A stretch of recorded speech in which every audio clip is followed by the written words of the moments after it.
I think everyone's continuing to work on their strengths. We've definitely got a lot of power through our middle order, and I think we've sort of tried to tailor the way we want to play around that power that we've got. So I guess for Abby and I at the top of the order is to try to maximise that as much as we can. It may be fours, it may be sixes. Tonight was one of those nights where we hit a lot of sixes. So, but yeah, we want to try to attack the power play with the two of us, and then obviously we got a lot of power through that middle order. Yeah, I think we actually bowled quite well. I think I guess the Mumbai game as well, and we made 280 as well. When you're chasing and you know what you need to get, sort of you time your run. So whether you're chasing 180, 190, or 280, you know, I guess, what's set out. So you're always going to be pressure in the power play.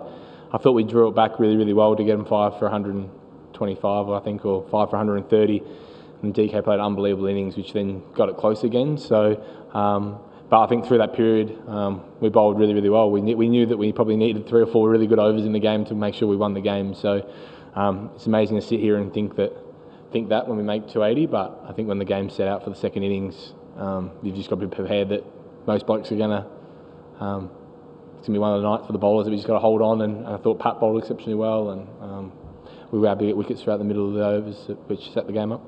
There's no target in terms of runs, but in terms of what I target and what bowlers I try and target, I guess I try and sum up the fielding positions that they set, what fields they set, where I think they're going to bowl and where they're going to pitch. And then I was really pleased with the way I was able to move at the ball today. I worked on a few things over the last couple of days. The last couple of games I've probably just been slightly off it, so then the first sort of risk I've taken, I probably haven't executed it the way I would have liked, but especially in the power play, the way I was able to strike the ball today, I was really pleased with the work that I did. So I don't really try and target anyone in particular. I know that in the power play with 2 out that you can I want to try and think about hitting the ball 300, 360 around the whole ground and try to, I guess you only got to get it over the infield or through the infield and it's 4 or boundary. So we just try to match up who we think's best. Obviously I've been taking the first ball against Quicks. Abby, who's unbelievable against spin, took the first ball tonight.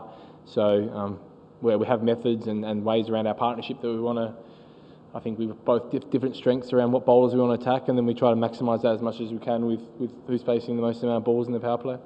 I don't try and think about them too much or try and get too far ahead, but I think the second ball that I was able to whip over mid-wicket, I just felt like I was in a really stable position, and then this next ball was able to, I guess, get one back over the top to the sight screen, which is where I want to try and target. So those probably 2 in particular knew that I was moving well and seeing the ball well. I know that's only 3 balls into my innings, but then it's just trying to maximise that as best as I can, making the right decisions at the right time, which I was able to do tonight. Take risks where I needed to take risks and not when I didn't need to or didn't think I needed to take risks. So, pleased with that. And I think the way we batted in the partnerships, really happy with the guys that I feed off. Obviously, Class and Abby, unbelievable players of spin. So we didn't see so much spin today, which was nice. So it was good. Yeah, I don't.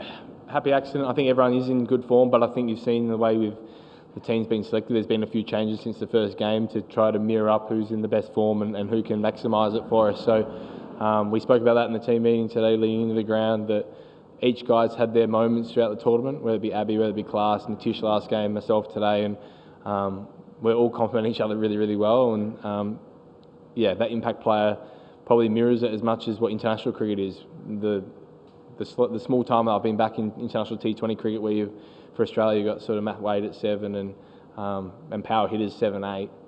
You just keep going because you know how much power you got through. So that impact player means that the batting goes longer, means that you can take more risk and try and push the boundaries a little bit more. And you've seen last game when we made a change and brought a batter in instead of a bowler to try to lengthen that batting even more and have 9 batters when it didn't sort of go our way. So the way we've used that is obviously trying to maximise as much power as we can to try and get put the pressure on their bowling group.